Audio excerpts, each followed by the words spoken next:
How y'all doing? Still have it in you for one last talk? Yeah? Excellent. You don't have a fucking choice anyway, so I'm not stuck here with you. You're stuck here with me. All right. So, as she said, my name is Damien Guichard. I am a classic example of someone who started bartending because they had to pay rent. Has anyone here been to a bartending school? That's pretty massive minority. So that's basically where I come in here. My favorite mistakes: how to fuck up like everyone and become comfortably average. So in the bar industry, where everyone is striving to reach the top, and there's like a bit of a star system, I think it's kind of nice to remind people that what that path has been and why we're here and how we got here. I think there's a massive problem of like inferiority complex. We always look to each other with a bit of like, oh, that person is doing way better than I am. But actually, I think we're all loaded with a lot of like insecurities that are the result of this kind of like whole theory, like one step forward, two step backwards. So we've made a lot of mistakes. There might not be like atrocious mistakes that will make you win on the next The Voice, but it will be still like traumatic and will kind of like condition you in your professional future. So enough about you, let's talk about me. So our favorite mistakes, because I feel like there's certain patterns in bartending that everybody can like recognize themselves in. We might not be from the same corner of the world. There's a lot of people from all around the world.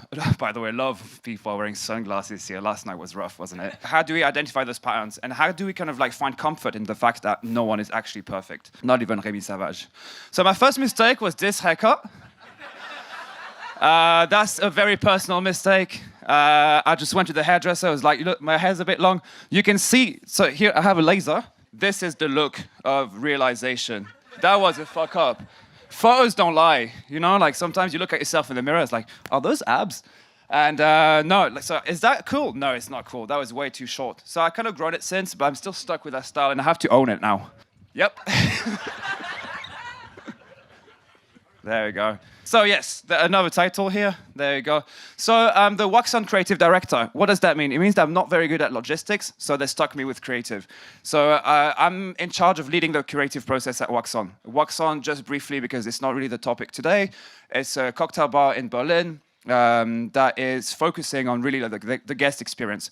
We want to be there for the guest. We want to focus on very simple flavor combinations. So when the drinks start passing around, you'll see it's very easy drinks, very light. We want people to think, oh, that's really nice, and then crack on with their evening. We don't want the drinks to be the focus of the evening. We want, just guests to enjoy each other's company. I'm the BCB brand ambassador, which allows me a lot of freedom in what I do, which is amazing. I feel I'm very lucky to have that job. I'm kind of like the link between BCB and the bar community. So they come to me with ideas, or I come to them with ideas, we discuss, and we implement them, or we don't.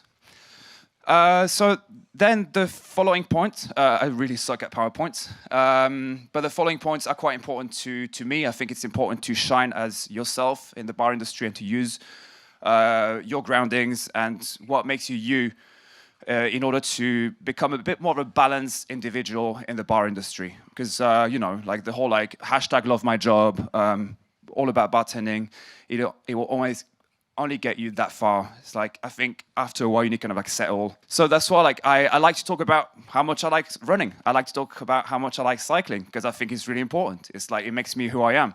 And I do love my job and I do love what I'm doing, but I only get to love what I'm doing without burning out, because I know that I have a private life that I very much care about. Why our favorite mistakes?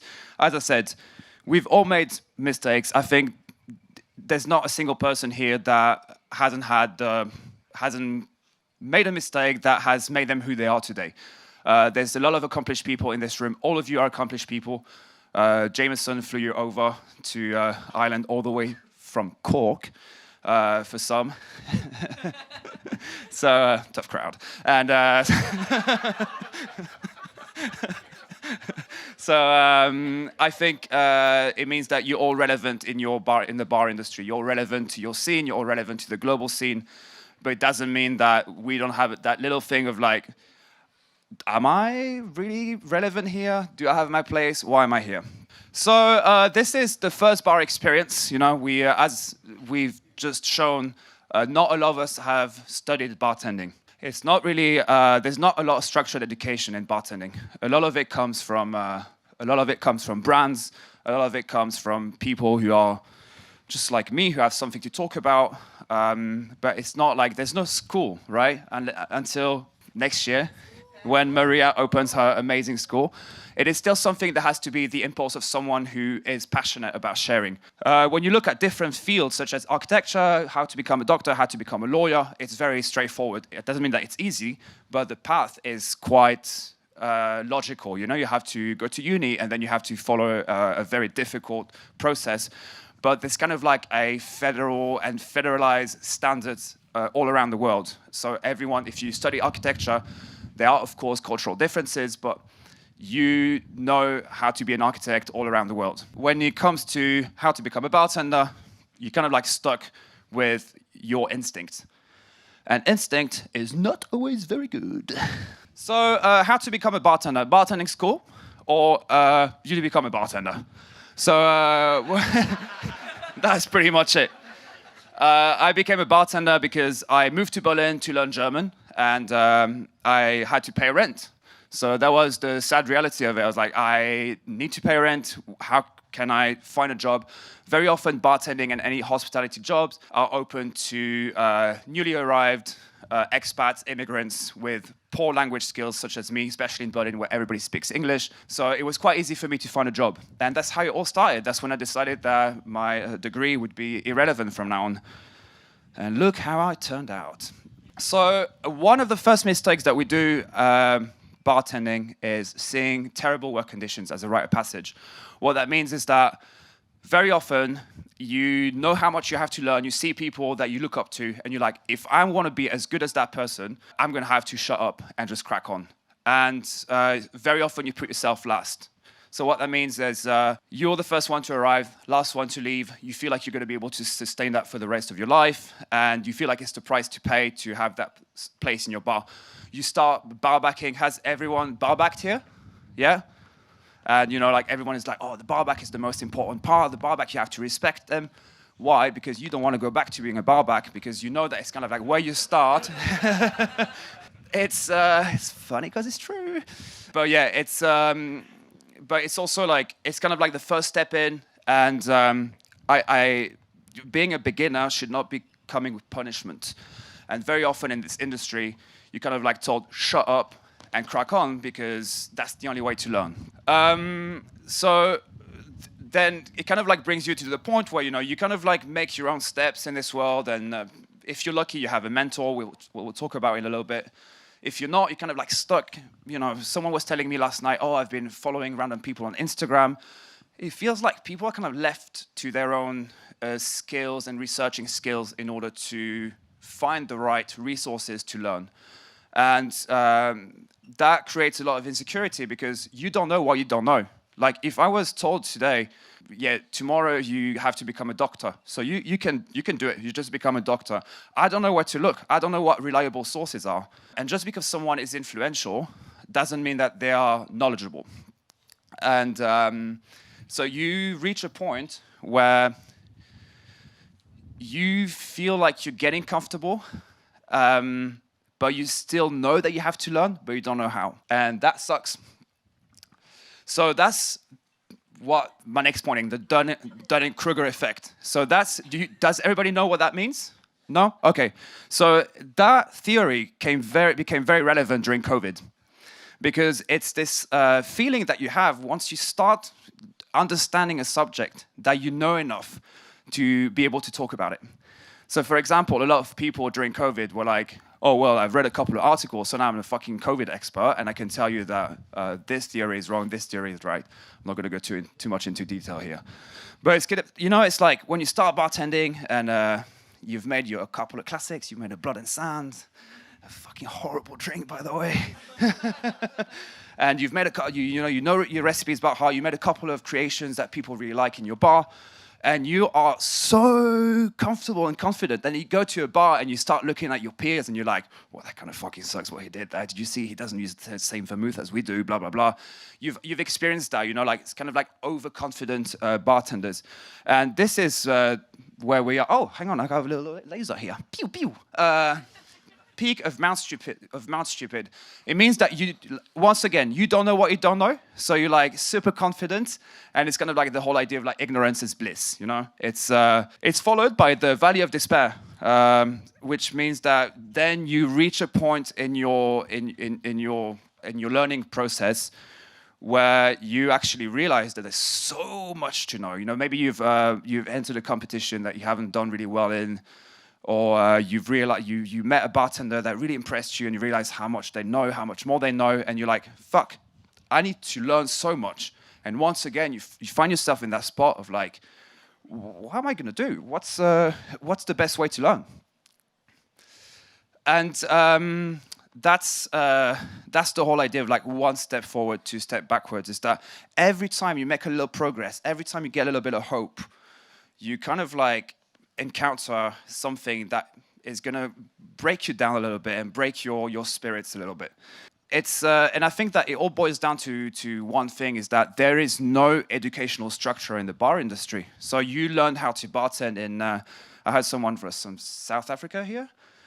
There you go. So I'm sure that if you talk to someone from Cork or from somewhere else, they probably have a whole different idea of what a balanced cocktail is, for example. So it's very much down to culture, tradition. So that means that your truth and what you hold as truth is only relevant to the environment that you work in, the bar that you work in. So the first bar that I worked in, Redwood Bar in Berlin, I learned that classic cocktails are everything, and I learned to balance drinks in a certain way, and it was a very, very much an American bar.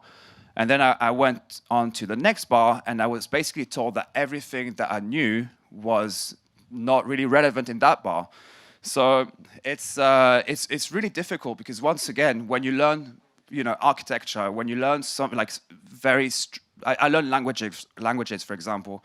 Once you know the rules of linguistics and semantics, those rules are still valid no matter where you go. It doesn't like the way you learn English and linguistics is not going to change when you go to the US or when you go to South America. English is English, and people kind of like are federate and united around those rules. Whereas bartending is very different. So one of the other mistakes that I think, or other challenges that I faced, was work-life balance. And work-life balance is a term that is tossed around a lot these days, because we all know the dangers of alcohol, but it's a little bit hypocritical because we're all here invited by a whiskey brand. So we get trashed in the evening, and then the next day we're told, oh, you have to drink a lot of water, which is true. But I think it's about balance. It's about how to navigate it. And when it comes to like starting in the bar industry, it's really hard to kind of like let go of that FOMO, that constant drive of like, any moment that I'm not doing something for work is me missing out on potential learning experiences, potential networking, because you're not only working, but you're also developing yourself. And that's why I always like to put a strong emphasis on what matters to me as a person besides the bar industry. I'm sure everyone here has things they like besides the bar industry. You all have hobbies. What's your hobby? What's your hobby? What do you like? Huh? You like drinking? That's your hobby? That's great. You're going to do great. But in all seriousness, work-life balance doesn't mean feeling guilty about what you do and feeling like we work in a field where the potential, like the professional hazard is pretty obvious, because we handle spirits. Spirits obviously come with a little bit of a toxic side. What I think is a bit of a trap when you start working in the bar industry is that, yeah, the lines are very blurry between your private life and your professional life, because very often your social circle is going to be the same as your professional circle. So your friends are going to be bartenders. Your networking is going to be bartenders. So it's actually quite hard to kind of like take a little bit of distance and realize that what you're doing might be a little bit of self-harm. Yeah, so this is, that's like how you feel when you first start bartending. It's like everything is amazing. You go to BCB and you get Fede Branca coins, and it's awesome. It's your whole personality revolves around bartending. My question here is it sustainable? Is it something that you as a bartender, you as a person, can sustain your whole life? Yes, getting somewhere. So that's kind of like the next step of your career advancement. You've kind of like managed to get yourself a nice bartending job. You're in charge of the cocktail program. You're putting drinks on the menu. You start winning competition. You start wearing suspenders. And yes, so I had a little clip-on bow tie, because there's no way in this world that I can tie a bow tie. My point here is there are mistakes to be made here, and usually that comes with tensions within the bar. And here, we're going to talk a little bit about your hierarchy in the bar and where you position yourself as a bartender. So very often you have these like there's stereotypes. The bar owner only thinks about money. The bar owner doesn't care about the bartenders. And actually, I think there's something to say about how we navigate that exposure that you get from like those industry trips and those competitions. Is like your relevance in the bar industry is not necessarily what your bar needs as a business. And that's what is really hard to understand, is that whenever you go on an industry trip, whenever you do a competition, that you need time off, that you're maybe not as focused, you have to understand that for someone, it's actually an investment. It's you can't rely on a member of staff as much because they're traveling somewhere, because they're taking part in a competition. So your relevance in the bar industry usually is not necessarily in line with the interest of the bar. And that's something that you have to be kind of like honest about. And just because you're winning a competition doesn't mean that it is value added to the bar. So when I did Bacardi Legacy, for example, I was away all the time and I was always tired, and it caused a lot of tension in the bar, because even though it was really good for me for my professional life and for my path, I still find myself in a position where I was like, I feel like I deserved to have a little bit more time than the bar needed me to have. So I had like a bit like with the bar owner, he was like, "Oh, come on, you have to." You can't be doing guest shifts all the time. It's like, but it's really important, I'm doing Bacardi Legacy, if I want to win. But it's completely irrelevant to the bar, because at the end of the day, if they had to hire someone else because you're going to be away on trips, or if you have to call in sick because you're burning out, it's not exactly what the bar needs. But that's not entirely your problem. The problem is that you very often as bartenders and bar owners and bartenders never really sit down to set expectations. It's not a lot of bars that actually talk about possibility for like guest shifts and what you might be allowed to do or not allowed to do outside of your work. And it's absolutely fair that you feel like you deserve to have time to do competitions, to do stuff, to invest in yourself. But it's also fair that the bar owner or the bar manager tells you, yes, but we need to agree on a certain amount of things that you can and can't do, because we need to be able to rely on you as an employee. Because at the end of the day, the bar is a business. And if no one is there to pay your salary, you might be a really talented and famous bartender, you'll be out of a job. And as we also during the pandemic, bills in bars are an incredible amount of stress. And I think that's something that bar owners don't always want to share with the bartenders, because they feel like it's not their problem. Something that Sam, the owner of Wax On, and I discuss a lot. He always tells me, like, it's not your problem. It was my decision to open a bar. I was like, that's cool. That's cool that you tell me that. But tell me exactly what that means. Tell me exactly what the bills are. Like, I mean, you guys will probably...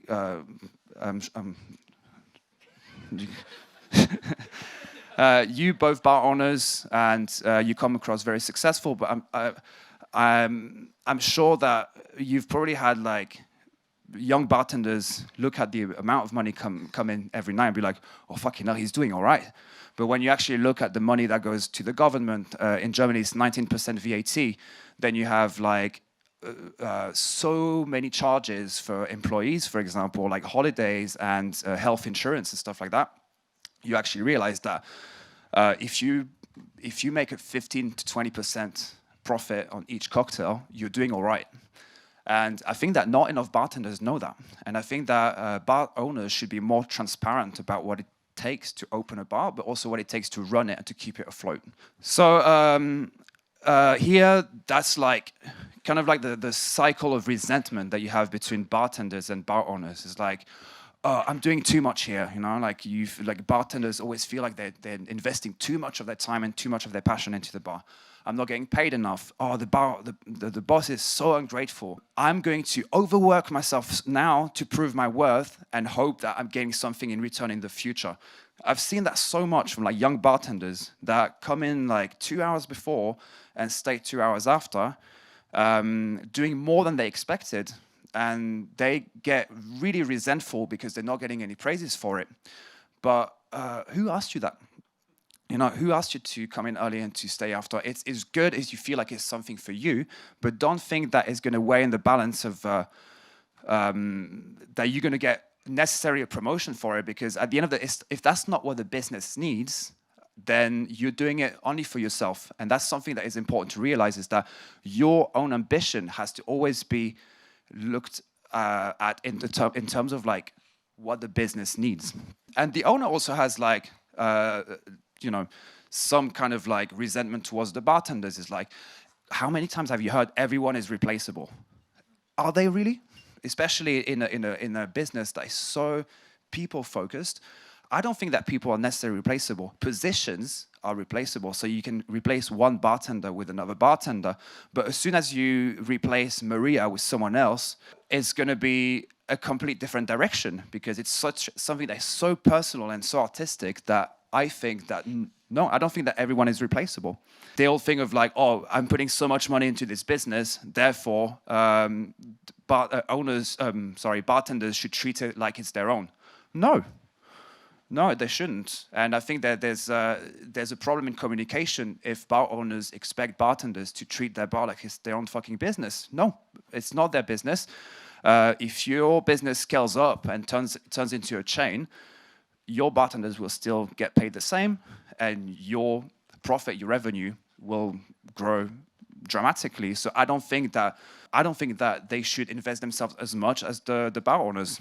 So I think there's like a lot to say about resentment, and that always boils down to the lack of communication and the lack of like setting the expectations at the beginning of employment. I've signed contracts in the past that were just a copy of like a template. There's just like a template printed out. So that contract was not sort of adapted to me. It was just something that they printed out from the internet.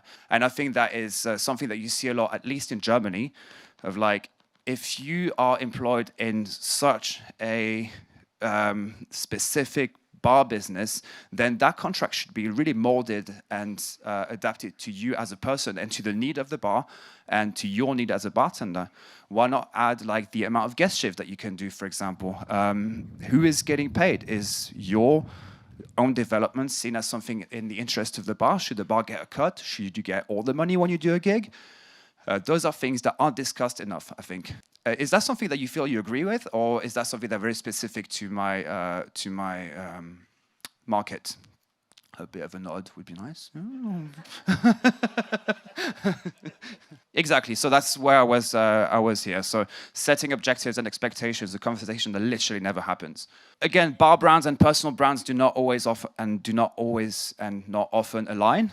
And I think the importance of diversifying, and that's in the whole like getting somewhere. As I said, everyone has hobbies. Everyone has an artistic mind, because you are all in this job because you like to create. And the importance to kind of like see how you can use what you know besides bartending in order to make yourself a little bit special, I think goes a long way. So during the pandemic, for example, I didn't have a lot to do, so I used the camera that I had already, and I taught myself how to edit videos. And I found it really useful because obviously we all know the importance of social media and how TikTok, Instagram are turning into more like video platforms. We all have a very short attention span. In fact, you guys are very focused. I'm very, very, very impressed. But yeah, we all have very short attention spans, which means that everything that moves kind of like catches our eye. It goes back to the whole kindergarten thing. I think we all children here. And when something moves and shines, we're super happy. So I think like I always encourage people to obviously look into photography, look into videography, but not only. I met bartenders that started creating training sessions on Saturdays or Sundays, for example, boxing sessions in the park, kind of like turning their hobbies into something that they could use to personalize their portfolio as a bartender. You're all, as bartenders, you can see yourself as a tool, but also as a product. Brands are looking for bartenders to endorse their products, and if you add something, that little special thing, that little spice to yourselves, I think can be really, really beneficial. So I always encourage people to kind of like look into something that is not necessarily a bartending thing, but that can be used to make yourself a little bit special. I think we should feel comfortable when it comes to business to sit down and say, okay, let's talk about numbers. And I think it's always a bit difficult, especially when you work with people that you've known for a while, to kind of like sit down and say, okay, how am I going to get paid? What am I supposed to do in order to get that money? I think it's time that bar owners and bartenders again sit down together and like talk about numbers. I don't think bar owners should hide how much money the bar is making or not, and I don't think that bartenders should feel shy to say, yeah, I think I deserve this much. And if it's not money, maybe it's going to be time, maybe it's going to be training, it's going to be something that you can use for your career. That's it. So my point is, in terms of like how we feel as bartenders and the imposter syndrome that we sometimes feel, is that because we are self-taught, or because we have difficulties finding the right resources to learn, I think that it's fair that we realize that for some things we might feel like we're here. Might feel like we're here, but some other things we might feel like we're here. So I feel like, for example, as a bartender, I now know what I like to make. I know what I like to do. So I'm probably around here or here. In terms of videography and photography, I might be here actually. And in terms of my knowledge about Baiju, I'm fucking here. I'm in the fucking gutter here. So I think it's important to realize that you're not supposed to be perfect at everything, but it is important to feel like you're a diverse bartender, a diverse human being, and that it is okay to take things one step at a time. However, when you know your shit, don't get too cocky. And that's it for me now. Thank you very much.